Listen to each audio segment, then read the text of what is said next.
As part of our collection management series, today's focus is on the safe transportation of artworks. How do I ship my artwork from A to B? And I'm very happy to speak today with Mr. Hans Ewald Schneider. He's General Manager of Hasenkamp. And my first question to you, Mr. Schneider, is what does your transport company stand for? Hasenkamp stands for a high quality of art shipping logistics services in the field of art. That is a general discussion. And Hasenkamp stands for the overall solution to achieve what I just said. And that means that Hasenkamp comes into play much before, under normal circumstances, much before the physical movement or the physical shipment starts. And that means that you are contacted and that we are discussing with the customer exactly origin, destination. Here comes temperature, humidity, packaging, and method of transportation. That comes also at the very beginning before the move starts. So, and then we have niche questions like export license, customs clearances, insurance issues. So all these has to be discussed before. And then when everything is agreed upon, then the physical move starts. What exactly does Nagel zu Nagel, nail to nail mean? This is a very common expression in your field, so please explain it to our viewers. Nail to nail means the physical take off from a hook or from a stand, the sculpture, packing, shipping, and reinstallation. So this is the core business as the physical move. So the physical move is nail to nail, and we discussed already what is before and afterwards.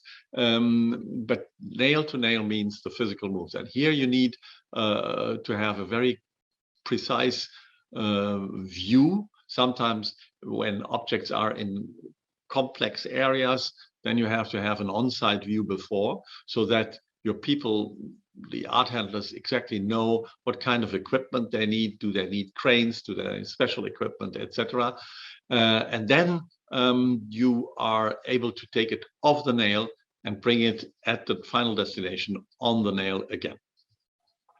During a transport, many things can happen, but climatic fluctuations are a big issue and can be fatal for some works of art. How can you deal with it?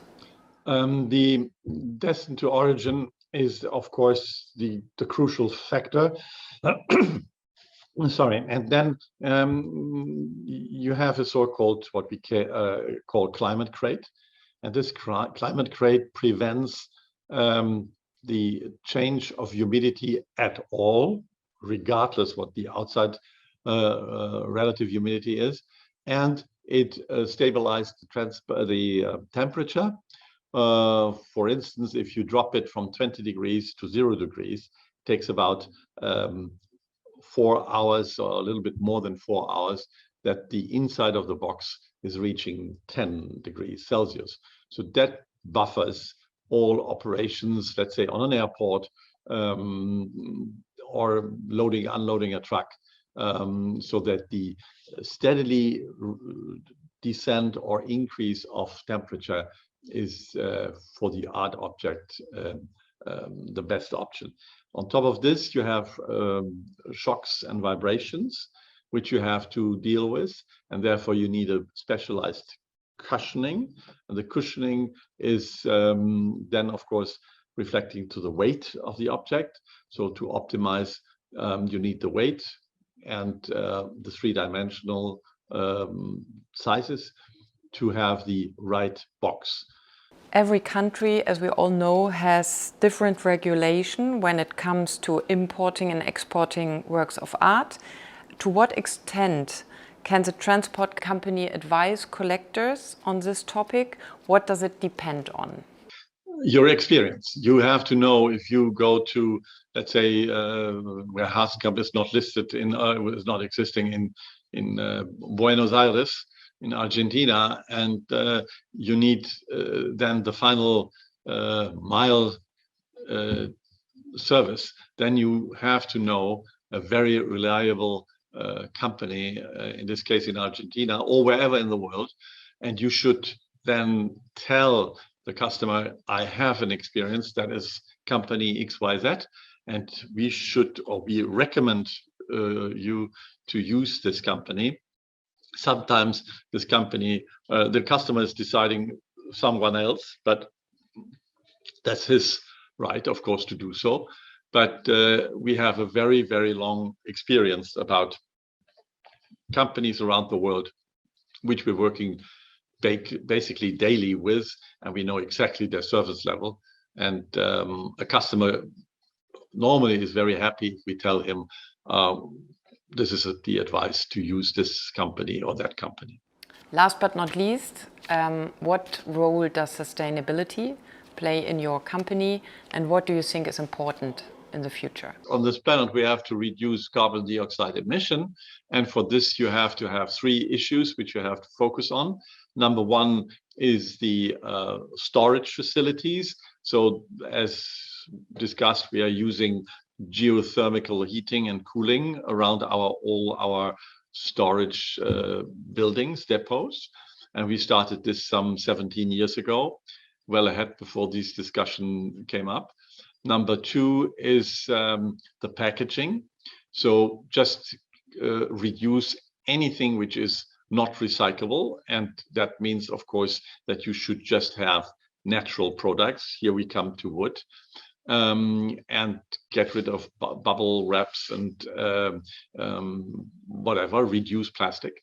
And the third issue is the method of transportation, so that we are, at the moment, we are testing the first trucks with e-engine, and this is at the moment still a little bit complicated, but it's a method of carbon dioxide emissions for air freight.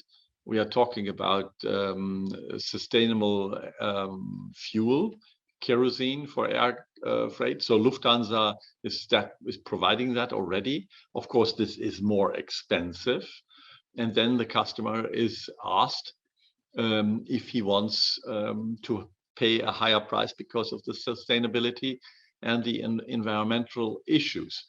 We also have for customers a calculator where we can inform them about the carbon dioxide emission, let's say from Cologne to London, how much the emission will be.